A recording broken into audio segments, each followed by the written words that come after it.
Hi, welcome to mainframe automation in Blue Prism. See, in this session, we'll see how to configure mainframe application in Blue Prism and do small access on spy user ID and the password. And if any error occur, we'll retrieve it. See, before configuring mainframe application in Blue Prism, we should look into the requirements for the configuration. The first one is terminal emulator. Okay, terminal emulator. What is this terminal emulator? I'll show you in a while, and what exactly it does is, see, I'll explain in a while. See, in the open market, we will get many terminal emulators like IBM Personal Communication, PowerTerm, Rumba, Hummingbird, and others. Here, okay, for using a host in this emulator, here I'm using IBM Personal Communication for trying purpose actually. Okay, and in the terminal emulator, generally in the terminal emulator, you will enter host name or IP address, where in real time you generally do your mainframe tasks day by day, daily. Okay, exactly what exactly terminal emulator is? It provides a platform for traditional access to data and applications on different host systems. Okay, after installing terminal emulator into your system. Okay, see, you will save the file, of the emulator in one designated location, so that you can use that file for configuring a mainframe application to the Blue Prism. For IBM Personal Communication, we generally have WC extension files. I use this extension file as a file path for configuring mainframe to Blue Prism. Okay, so let me show you what is terminal emulator, and we'll see a brief work on this terminal emulator. See, the moment once you install the emulator on your machine, you will see a folder. Under this folder, you will have this emulator, because see, I have this for IBM Personal Communication as a terminal emulator. So I'll click on this one.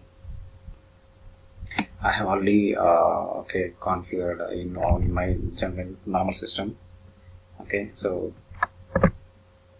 I'll click this one and I'll start this one.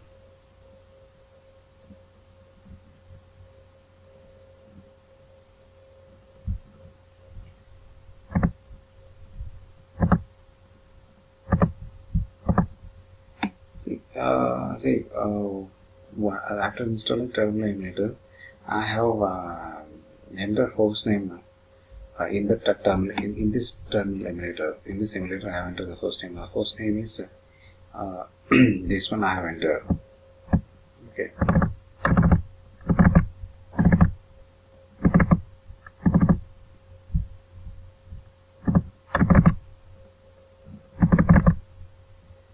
See, here it will ask you to enter the choice of particular this host name.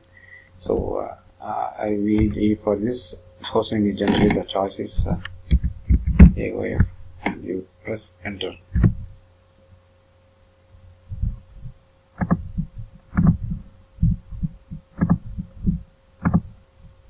So here it will ask for login credentials like user ID, password.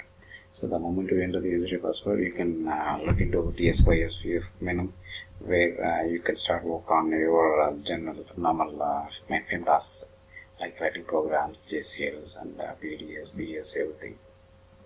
Okay. See, if I enter my user operator ID and password and press enter.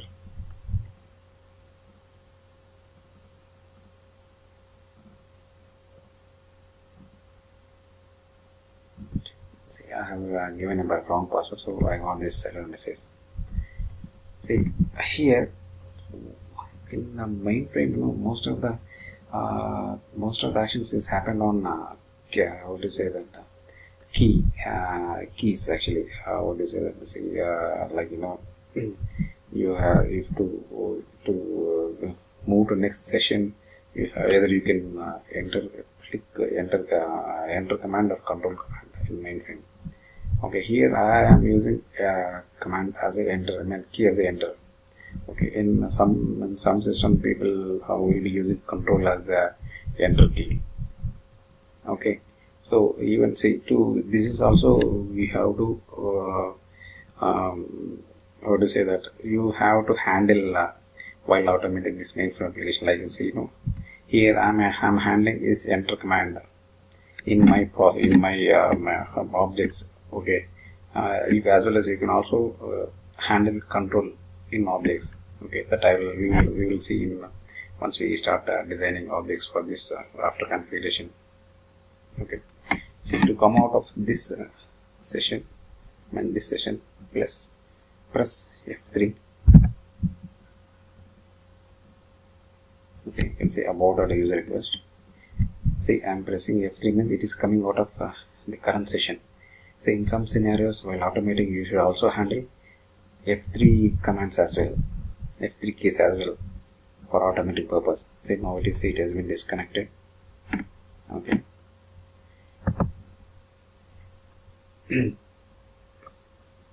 I'll come out of this emulator. See, okay, for configuring for installation of installing hostname in emulator, how can we do that actually? See, after you install emulator in your machine, you click this new session, okay, and click this link parameters. Okay, see the type of host is for emulator just series LAN and telnet 3270. Okay, and click this link parameters and enter the host name here. I have entered my the available host name like gateway.cf.globe.com or IP address. Okay, that in this way actually I have done I have included my host name in the simulator. See, you can see here. Okay, this is how you can install your host name in this emulator. Okay, this is general how we regularly do our mainframe tasks in real time. Generally in real time, what will happen now? We will first log into Citrix by using RSA tokens.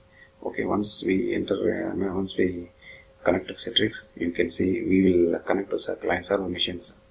Okay, there we will go for we will go for this personal communications.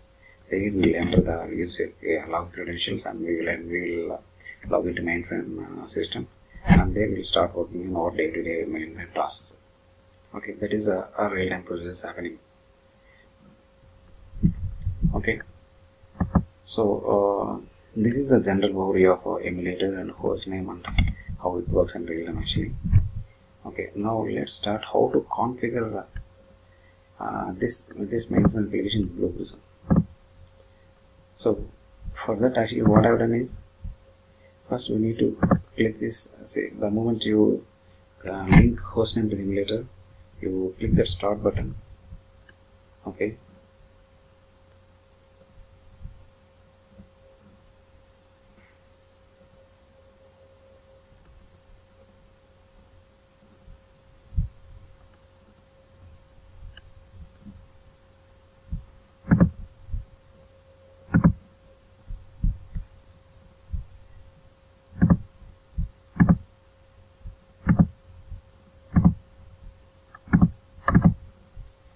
the start button. Once again, it is take time.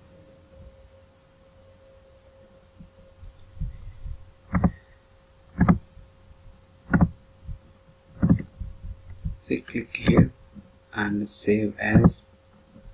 See, I have already saved this file because see, while when I am installing this terminal emulator, IBM communication, this personal communication emulator, this is the path it has chosen. Okay, and in this folder my emulator is stored. So the same location I have stored my file as well. The file, I mean from the one I have clicked here. So see here it is it's ending with extension called WS, like WS profiles. This is only for IBM personal communication. If you go for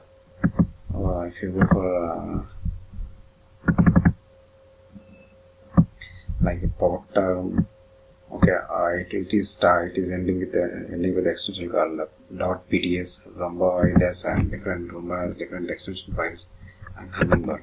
But see here the version for training part, what is the version I'm using? It is only supporting IBM personal communication. Only this emulator it is supporting.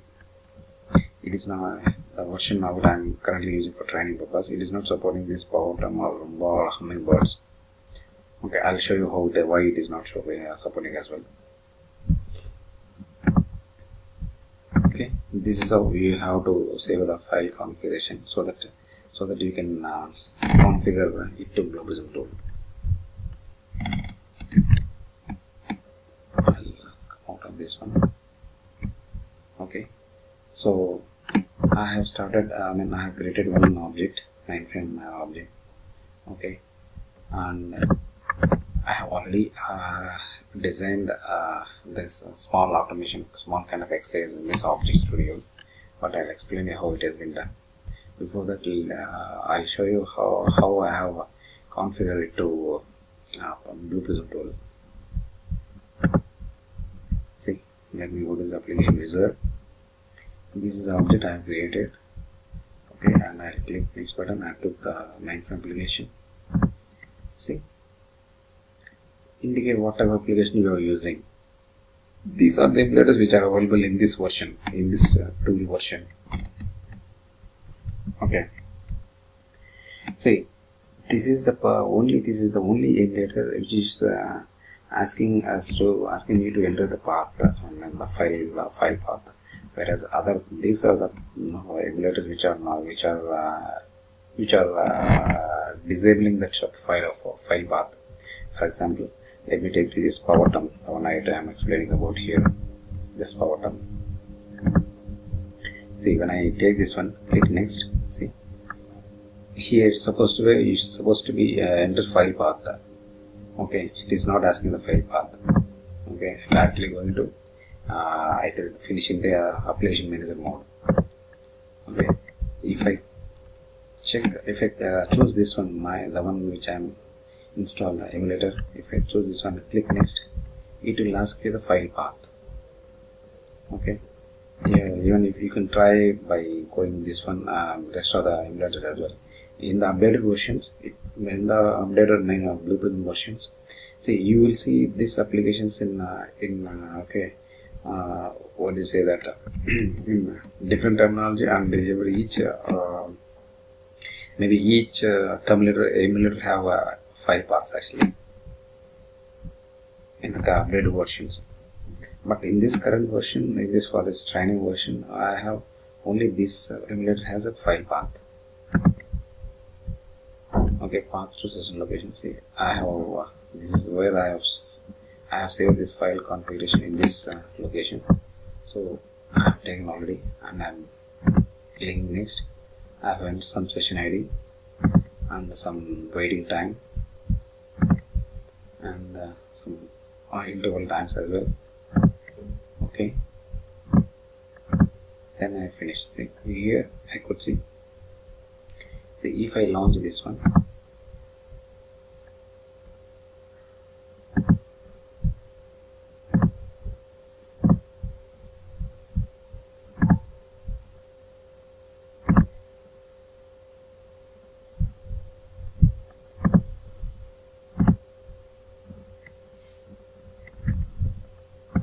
I need to do some internal settings to avoid this pop-up. See, it has been launched from application modeler. Okay, and see here, first we have launched the application. Okay, and we'll I have already spied. See, as I told you, we will enter the choice here and we will hit the enter key command or control command, because I am using enter command. Some people may use control command generally in mainframe for their feasibility. Okay, See, like I will write the choice and I'll enter the I'll hit the enter key. That is, two actions has been I've been using here. Like I'm writing, I'll use right stage here, and for hitting the enter key, I'll use navigate stage. Where in the navigate stage, I'll use global send key events. I'll use global send key events for hitting the enter key. Okay, and for spying this one. In this training version, what we are doing is we will spy this with Win32 mode. But in general, in real-time scenarios, that is different because we will directly, to work on our client servers. First, we will go through Citrix, then we will connect to client server. That means it is happening through Citrix. So there we will use region mode actually. Okay, we will use region mode. Then say when you connect, when you start working on region mode, okay, you will mostly see 99, most of the actions will be global sync events. We will be using global sync events. So you should know how to use this keystrokes, how to use keystrokes using global sync events very extensively. Then only you can work easily on this mainframe application blueprint, because mainframe is the one which mostly run on commands, like command based. Like there are many commands shortcut commands we generally use to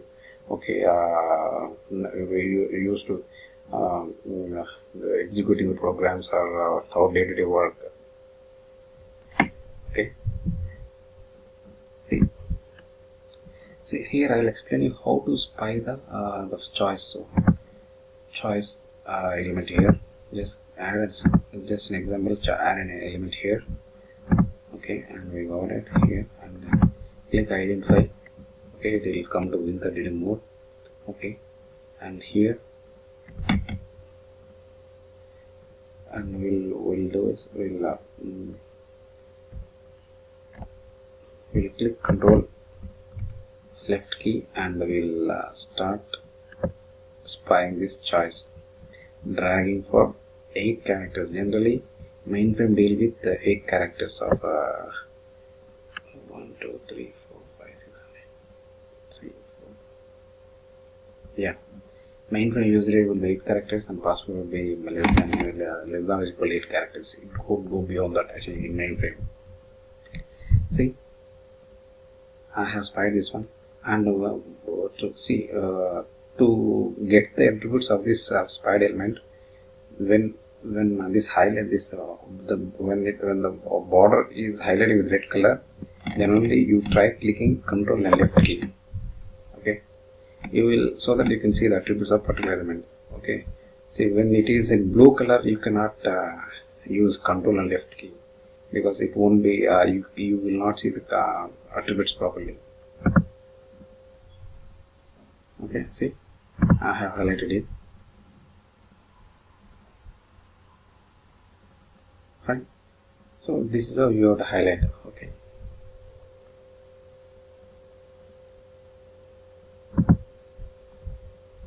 So here, see, like that is left down below corner.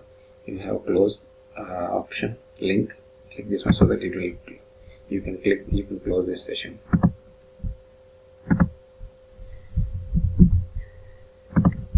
See, I have already spied these elements actually.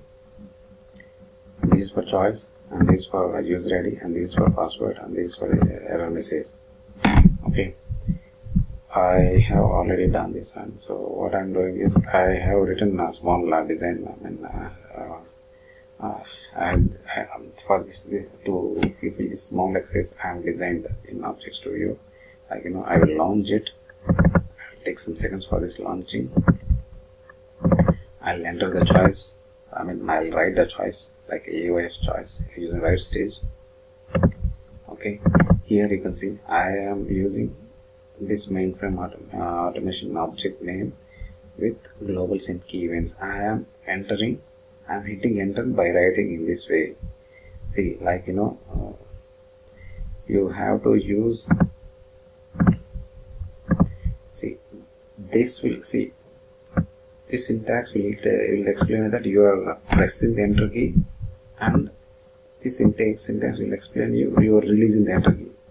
Like while you hit right, and the key will press down and okay, and you will release it.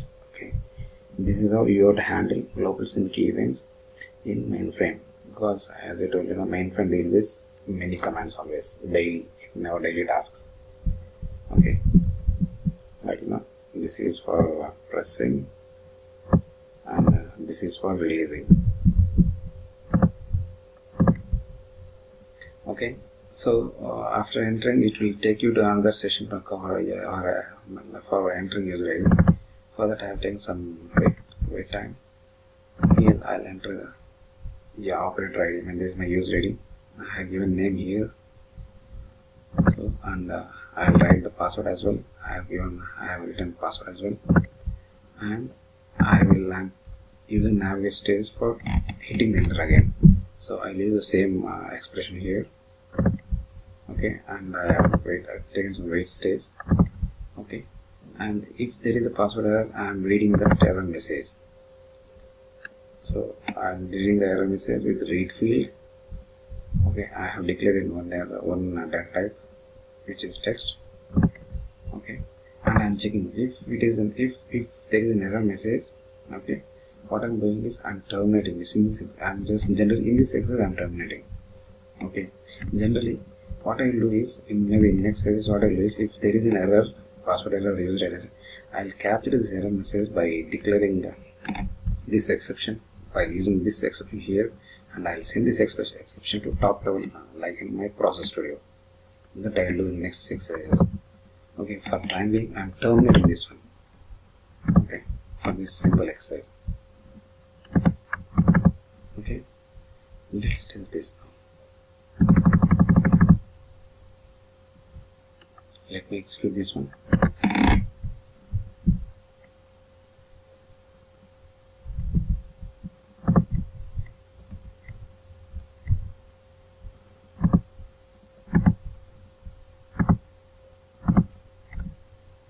You can see AYF will enter, and I am hitting the enter command.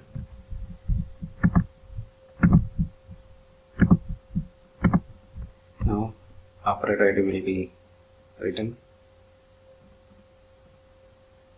Yes, the password also, and I'll hit the command. See, I have got the error ID. This is my error. So I have terminated the session, and I got the error message saying that invalid operator identification, re-enter. Okay, so this is a small exercise. Okay, so you can just like what is the simulator, how can you configure, okay, for simple spy for user ID. This exercise will explain you, and how to use the global sync keys extensively, okay, when you are really dealing with integer mode. So for this exercise has been done in Win13 mode as well. In the down the line videos, we will say we will directly using a correct user ID password, and we will enter into a TS4, TS5, SPF, and we will start using the commands like 3.2, 3.3, 3.4, creating VS, creating PS, and we'll sample, we'll execute COBOL programs through GCLs. Okay, and see, that is that I will take some more videos on this exercises. But here one thing you should always be cautious, like see, when we are dealing with the automation mainframe, we should find out what are the activities we can do the automation in mainframe activities. Like generally we can automate JCLs.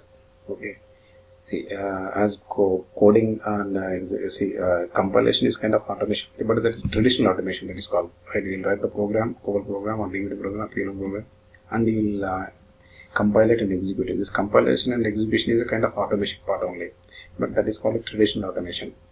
Here this automation in blueprint and thing is called unattended automation, means no human interference is required here. That we will see in the down the line. Okay, thank you for showing interest. Okay, let me know if there are any comments, shoot me so that I can reply back. Thank you so much.